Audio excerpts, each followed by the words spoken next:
how to use font frame in Canva. Open any web browser of your choice and go to Canva by typing canva.com in the address bar, then hit enter. Once you're in Canva, open your design page. I have one prepared here, but feel free to open any design you currently have.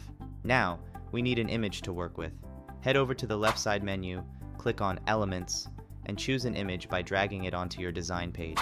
With the image selected, go back to the left side menu and click on Apps.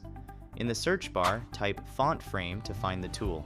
Click on the Font Frame app when it appears, and you'll be redirected to the settings page for Font Frame.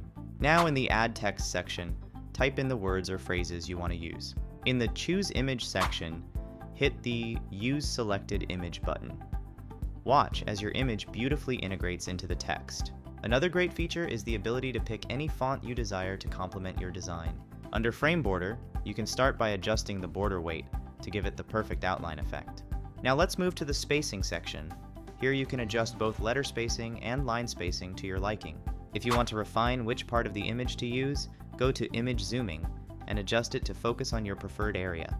Once you're satisfied with your adjustments, click on the Add to Design button at the bottom.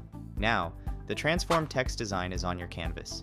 Simply delete the original image you've uploaded and adjust the newly created design to fit your vision. And that's it.